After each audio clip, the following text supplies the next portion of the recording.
नमस्कार मित्रांनो, कमळी या मालिकेच्या आजच्या भागामध्ये अगदी मनपूर्वक मी तुमचं स्वागत करते। आजच्या भागामध्ये जेव्हा सायबा, कमळी, निंगी हे आता त्या रितेश सरपोतदाराच्या ऑफिसमधून घरी येतात तर सरोज म्हणते की हे बघा, चला जेवण करून घ्या, मी स्वयंपाक केलेला आहे, दिवसभर तुमची जास्त दगदग होते। त्यावरती आता लगेच कमळी म्हणते की हे बघा, हो सरोज काकी थांबा ना, अहो मी आणि निंगी आहोत ना, आम्ही वाढून घेतो, तुम्ही नका करू काही।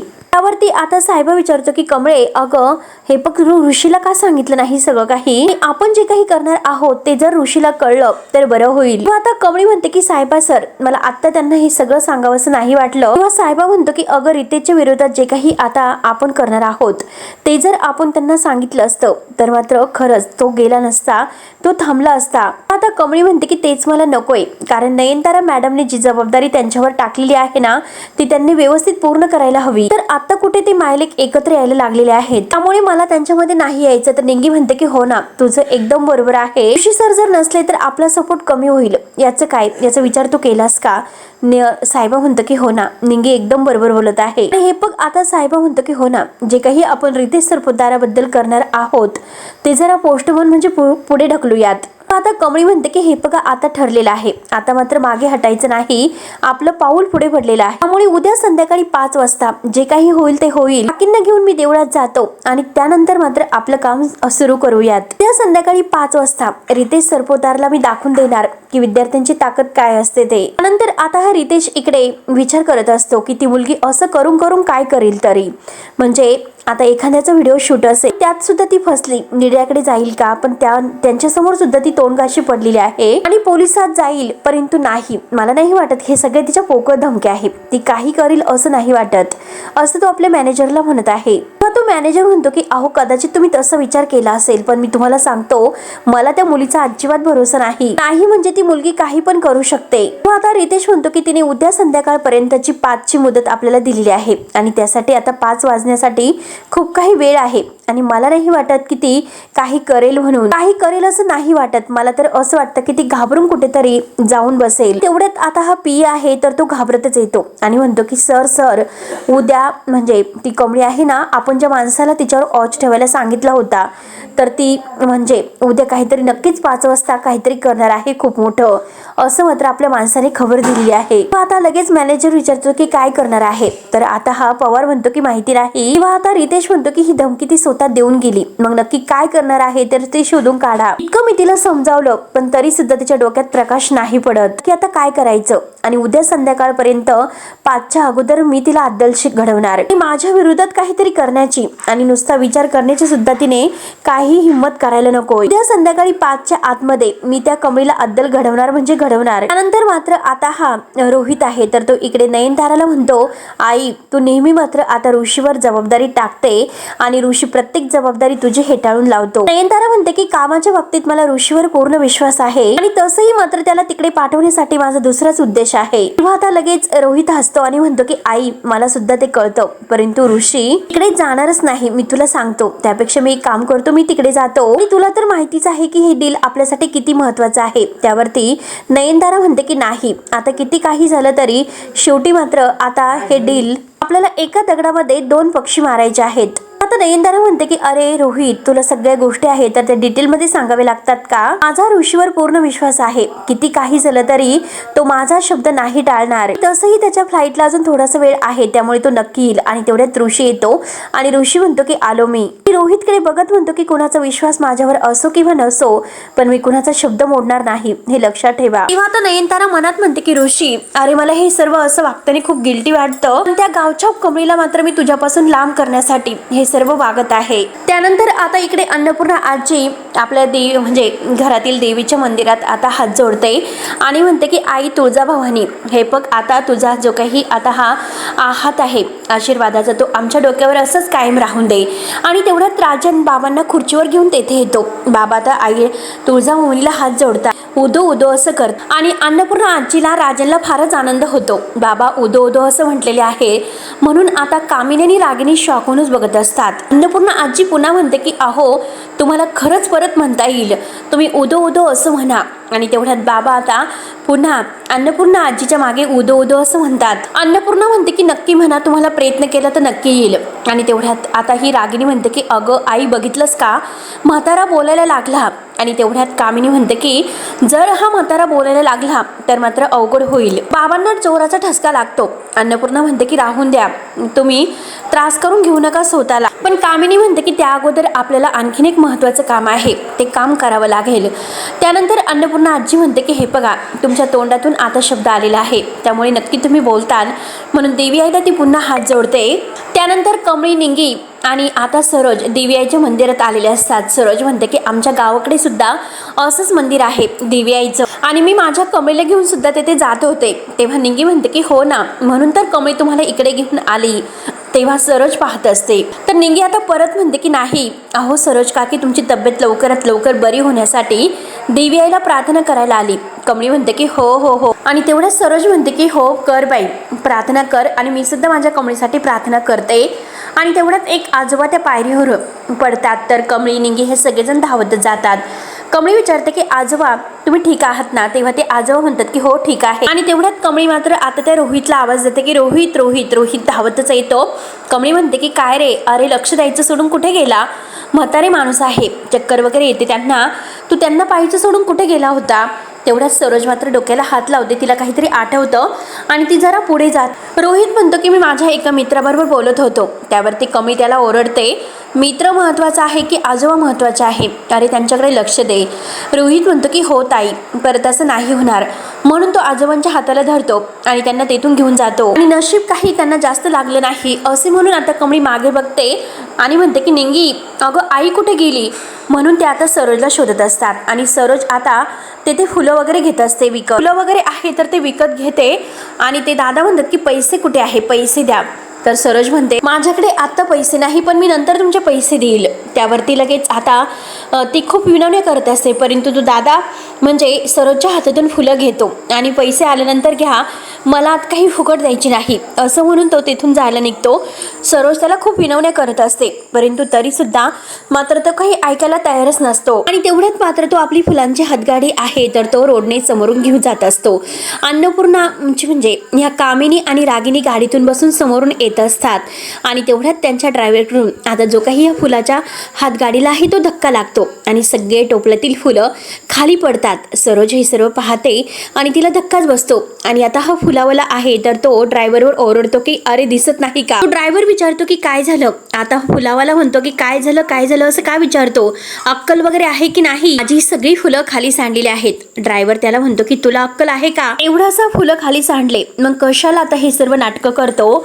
तेवढा लगेच आता तो फुलावाला म्हणतो की अरे एवढेसे फुलं खाली सांडलेत का, अरे तुला काही दिसतं का, का वेड्यासारखं वागतो, रस्ता काही तुझ्या बापाचा आहे का, असं म्हणून आता त्यांच्यामध्ये भांडण सुरू होतं. त्यानंतर मात्र इकडे आता कामिनी त्या ड्रायव्हरला म्हणते की अरे गाडी बाजूला घे. आणि तेवढ्यात मात्र आता कामिनीची जी गाडी आहे तर ती बाजूला घेतली जाते. बाजूला गाडी घेतल्यानंतर आता लगेच सरोज धावतच येते आणि ते फुलावाल्या दादांना म्हणते की कशाला उगाच भांडतात, जाऊन ते द्या सोडून, मी आहे ना, मी करते तुमची फुलं गोळा करण्यासाठी मदत. आणि ड्रायव्हर आता थोडीशी गाडी पुढे नेतो आणि आता गाडीत खाली उतरून मागे येतो. तेव्हा आता फुलावाला म्हणतो की हे बघा, नुकसान भरपाई दिल्याशिवाय कुठे जायचं नाही. तेव्हा रागिनी हे गाडीत बसून ऐकते. तर रागिनी म्हणते की बघ नाही, अगं ह्या गरीब लोकांना फक्त पैसे उकळायचे असतात. कामिनी म्हणते की हो ना, गाडीवाला दिसला तर आता ह्या गरीब लोकांचं हेच असतं की काढा पैसे, दे त्याला पैसे दे. त्यावरती रागिनी म्हणते की हो तुला द्यायचे आहेत ना, मग तू दे, तुझ्याकडे देण्यासाठी ह्या लोकांना देण्यासाठी पैसे नाहीत. किंवा आता कामिनी म्हणते की ठीक आहे, व्याजासकट मी आता अगदी वसूल करेल. कामिनी गाडीची जी काही काच आहे तर ती खाली करते आणि त्या ड्रायव्हरला आवाज देते की चारू इकडे लवकरात लवकर. आणि आता तेथे सरोज मात्र त्या फुलावाल्याला फुलं गोळा करून ठेवत असते. हे पैसे त्याला दे आणि त्याचं तोंड बंद कर असं म्हणते. तुझं सुद्धा तोंड जरा बंदच ठेव, फार काही बाचाबाची करू नकोस. ड्रायव्हर पैसे द्यायला येतो तर तेवढ्याच सरोजचं लक्ष कामिनीकडे जातं. आणि कामिनीकडे लक्ष गेल्यानंतर आता ती कामिनीला पाहते आणि म्हणते की माझ्या बाई म्हणजे कमळीला मात्र ह्याच बाईने नेलं असणार. म्हणून सरोजला फार राग येतो आणि सरोज रागाने पाहत असते. आणि तेवढ्यात मात्र आता गाडी निघून जात असते. आणि गाडी निघून जात असताना मात्र आता ही सरोज ए थांब म्हणून त्या बाईवर खूप ओरडत असते आणि तिला थांबवण्यासाठी प्रयत्न करत असते. परंतु आता ही बाई काही थांबायला तयार नसते. कामिनीने अजूनपर्यंत मागे बघितलेलंच नसतं की आपल्या गाडीचा पाठलाग कोण करत आहे आणि बिचारी सरोज तिच्या मागे धावत असते. त्यानंतर इकडे कमळी आणि निंगी ह्या शोधत आहे की आई कुठे गेली. तेथील अनेक बायकांना विचारतात की आईला बघितलं का, तिचा फोटो वगैरे दाखवतात, आईला कुठे बघितलं का असं विचारत असतात. सगळ्या मंदिरात मात्र ते फिरतात आणि सरोज मात्र इकडे कामिनीच्या मागे धावत असते आणि म्हणते की मला माहिती आहे की ह्या बाईनेच माझ्या कमळीला उचललेलं आहे. त्यानंतर इकडे कमळी गौरी काकी आवाज देते. तर निंगी धावतच येते की अगं अख्ख्या मंदिरात पाहिलं कुठेही नाही आणि सरोज काकी रस्त्यावर कुठे गेली नसेल ना असं म्हणते. तर कमळी म्हणते की चल बघूयात, म्हणून त्या दोघी धावतच येत असतात. सरोज आता पुढे जात असते, मी इथे साईडला बसते, त्या दोघी येतील असं म्हणत असताना मात्र आता तिच्या मागून काही गुंड येतात आणि सरोजला पकडून त्या गाडीतून घेऊन जातात. सरोज ओरडत असते की कोण आहेत तुम्ही, सोडा मला. त्या गाडीतून मात्र जेव्हा ते गुंड तिला घेऊन जातात आणि त्या गाडीच्या मागे कमळी आणि निंगी धावतच आलेले असतात आणि तेवढ्यात कमळी आवाज देते की गौरी काकी. आता या दोघी गौरी काकी आवाज देतात. तर तेवढ्यात सरोजचं लक्ष मागे जातं. ती कमळी आणि निंगीला पाहते आणि हात करून मात्र ओरडण्याचा प्रयत्न करत असते, पण ते गुंड मात्र तिच्या तोंडावर ती चादर टाकतात आणि तिला बोलून देत नाही. तर कमळी म्हणते की अगं गौरी काकी कुठे गेली असेल. गौरी काकी करते. आता हे सगळं ह्या रितेश सरपोतदारचा प्लॅन असतो. कमळी आता इथे तिथे विचारते की दादा, अहो निळ्या साडी नेसलेल्या एका बाईला बघितलं का. तू कोणी काहीच नाही असं म्हणत असतात. तर आता निंगी धावतच येते. निंगी म्हणते की कमळे, अगं आपण ऋषी सरांना फोन करूयात, म्हणून ती कमळीच्या हातामध्ये फोन देते आणि लगेच मात्र ऋषीला फोन करते. ऋषीचा फोन काही लागत नसतो. निंगी म्हणते की थांब मी सायबा सरांना फोन करतो. कमळी जोरात गौरी काकी म्हणून आवाज देते. तर निंगी मात्र साहेबाला सगळं काही घडलेला प्रकार सांगते. नंतर आता इकडे कामिनी आणि रागिनी, त्या बँकवाला माणूस आहे त्याने त्यांना भेटायला बोलवलेलं असतं, तेथे आलेले असतात. रागिनी म्हणते की त्या माणसाने आपल्याला इथे का भेटायला बोलवलं असेल. त्याला जर समजलं की आपण इथे वाट बघतो आणि तो तिकडे बँकेमध्ये वाट बघत असेल. कामिनी म्हणते की नाही, अगं मी सांगितलं ना तो आपल्याला इथे भेटणार आहे म्हणून. तेवढ्यात तो बँकवाला तेथे येतो. तर कामिनी त्याला विचारते की काय झालं, तुम्ही आम्हाला इथे का भेटायला बोलावलं. आता तो बँकवाला म्हणतो की बँकेमध्ये CCTV कॅमेरे आहे, त्यामुळे मात्र ते सगळीकडे दिसेल. काही पण झालं असतं त्यामुळे मी तुम्हाला तेथे रिस्क नाही देऊ शकत. कामिनी म्हणते की बरं ठीक आहे, पण सांगितलेलं काम केलं का असं विचारते. आता अन्नपूर्णा आजीने जे काही व्हील बनवून ठेवलेलं असतं तो कागद मात्र आता कामिनीच्या हातात देतो आणि कामिनीला म्हणतो की थांबा, परत माझ्याकडे द्या, मी व्यवस्थित ठेवतो. तर मला परत व्यवस्थित ठेवायचं आहे. कामिनी मात्र ते जे काही कागदपत्र आहे तर ते सगळे चेक करत असते. नक्की हा अन्नपूर्णाने काय ठेवलेलं आहे त्या बँकमध्ये लॉकरमध्ये. जेव्हा मात्र ते व्हील वाचते तर तिला धक्काच बसतो. कामिनी म्हणते की काय मूर्ख म्हातारी आहे. रागिनीला म्हणते की काय केलं बघ जरा, म्हणून ते पेपर्स मात्र ती तिच्या हातात देते. तेव्हा रागिनी जेव्हा चेक करते आणि म्हणते की अनिकाच्या नावावर फक्त 30 लाखाचं FD आणि घर वगैरे आहे, त्या पैशाने माझ्या अनिकाचं कसं होईल, 2 महिन्यात ही पैसे संपून टाकी. ती मूर्ख मुलगी आहे ती. पुढे काय, तर कामिनी म्हणते की पुढे काय लिहिलेलं आहे बघ, बाकीच्या प्रॉपर्टीचं काय आणि ती कोणाच्या नावावर करणार आहे हे जरा वाच जरा, आणि सापडतं का नक्की काय लिहिलेलं आहे. त्यावरती मात्र आता लगेच ती चेक करत असते. परंतु रागिनी म्हणते की नाही आई, यामध्ये असं काही लिहिलेलं नाही. तेव्हा आता तो बँकवाला म्हणतो की जरा लवकर. कामिनी विचारते की बँकच्या लॉकरमध्ये फक्त एकच पेपर्स होतात का. त्यावरती आता तो बँकवाला साहेब म्हणतो की हो एकच होता. बहुतेक त्यांचं ॲडव्हान्स बिल कुठे आहे ते मला माहिती नाही, बहुतेक ती त्यांच्या वकिलांकडे असणार. कामिनी ती पेपर त्याच्या हातात देते, हात जोडत म्हणते की सॉरी, धन्यवाद. तर कामिनी म्हणते की आता या म्हातारीचं नक्की काय चाललं काहीच माहिती नाही. नक्कीला नवीन व्हील कशासाठी हवं होतं ते माहिती नाही. तेव्हा लगेच रागिनी म्हणते की आता बाकीच्या पैशाचं काय, कुणाच्या घशात मध्ये ओतणार आहे ती आता. त्यानंतर साहेबा कमळे आणि निगीला घेऊन पोलीस स्टेशनला येतो आणि त्या साहेबांना म्हणतो की इन्स्पेक्टर साहेबांना कंप्लेंट लिहून घ्या, कारण हिची आई हरवलेली आहे आणि त्या कुठे हरवलं त्याबद्दल विचारतात. तर कमळी म्हणते की मी, निंगी आणि माझी आई आम्ही देवळामध्ये गेलो होतो आणि तेवढ्यात त्या हरवल्या. आता अर्धा तास वगैरे झालेला आहे. ते एक आजोबा होते, ते पायरीवरून पडले होते, आम्ही फक्त त्यांना आधार देण्यासाठी गेलो आणि तेवढ्यात आई गायब झाली. निंगी म्हणते की अहो साहेब, सरोकाकी आजारी आहे, तिला काही जास्त आठवत नाही, त्यांच्यावर उपचार सुरू आहेत. आता इन्स्पेक्टर विचारतात की त्यांच्या डोक्यावर काही परिणाम झाला होता की काही मानसिक स्थिती खराब झाली होती का. जर त्यांची मानसिक स्थिती खराब होती मग तुम्ही का एकटं सोडलं त्यांना, आणि अशा लोकांना मात्र गर्दीच्या ठिकाणी घेऊन जायचं नसतं. मी म्हणते की अहो साहेब काय बोलतात तुम्ही, माझी आई काही वेडी वगैरे नाही, प्लीज लवकरात लवकर तुम्ही तिला शोधून काढा असं असं म्हणते. तेव्हा आता तो हवालदार म्हणतो की हे मात्र तुमचं बरोबर आहे, चुका तुम्ही करायच्या आणि आम्हाला शोधायला सांगायचं. पोलीस स्टेशन म्हणजे काही जादूची काडी आहे का की अशी फिरवली की हरवलेली व्यक्ती बरोबर सापडे. तेव्हा आता लगेच इन्स्पेक्टर म्हणतात की बरोबर आहे. तर कमळीला राग येतो. कमळी म्हणते की ही पद्धत झाली का तुमची बोलण्याची, तुम्ही असं कसं बोलू शकता. तेव्हा तो हवालदार म्हणतो की भानावर रागामध्ये बोलत आहे ते. तेव्हा आता साहेब म्हणतो की कमळी तू जरा शांत हो, मी बोलतो ना साहेबांशी. साहेबा इन्स्पेक्टरांना म्हणतो की माफ करा कारण ती टेन्शन मध्ये आहे म्हणून ती आवाजात अशी बोलली तुमच्याशी, आणि खरंच आम्ही सगळेजण टेन्शन मध्येच आहोत. तेव्हा आता इन्स्पेक्टर साहेब म्हणतात की आता कायद्याच्या अनुसाराने मात्र 24 तास झाल्याशिवाय आम्ही त्या व्यक्तीची मिसिंग कंप्लेंट नाही लिहून घेऊ शकत, आणि ही व्यक्ती तर आत्ताच हरवलेली आहे, मग कशी आम्ही कंप्लेंट लिहून घेऊ शकतो. त्यामुळे कायद्याने ही तक्रार आम्ही नाही घेऊ शकत. तुम्ही मात्र आजूबाजूच्या नातेवाईकाला विचारा, चौकशी करा, आणि जर त्या नाही भेटल्या तर उद्या पोलीस स्टेशनला या आणि कंप्लेंट करा. नंतर मात्र आम्ही कारवाई सुरू करतो, आणि जाताना तुमचा नाव नंबर लिहून द्या सगळं काही. साहेबा म्हणतो की बरं. तर कमळी साहेबा निंगी लगेच बाहेर निघून येतात. तेवढ्यात त्यांच्या समोरून आता ह्या रितेश सरपोतदारची गाडी येते आणि कमळी त्याच्याकडे रागाने बघत असते. तो गाडीच्या खाली उतरतो आणि म्हणतो की काय चेहऱ्यावर काय इतके 12 वाजले, मी तर ऐकलं तुझी आई हरवली, हे खरं आहे का, काय तुझी आई हरवली की कोणी किडनॅप केलेला आहे असं म्हणतो. आणि तेवढ्यात निंगी रागाने म्हणते की ओ काय बोलतात आणि तुम्हाला कसं माहिती हो कमळीची आई गायब झाली ते. तेवढ्यात रितेश म्हणतो की गप, मध्ये मध्ये मध्ये बोलत असते, दोन माणसं बोलत असताना मध्ये बोलायचं नसतं, मॅनर्स आहेत का, प्रत्येक ठिकाणी आपला गावठीपणा दाखवण्याची गरज नसते असं म्हणून त्यांचा अपमान तो करत असते. हे बघ तू आता घरी जा आणि बरोबर तू घरी थांब, कुठेही जाऊ नकोस, रात्री बरोबर 8 वाजता तुझी आई तुझ्या घरी येईल असं म्हणतो, मी तुझी मदत करतो बरं का कमळी. तू आता कमळी रागाने म्हणते की माझी आई कुठे आहे, जर तिला काही झालं तर मी तुला उभा चिरेल इथं.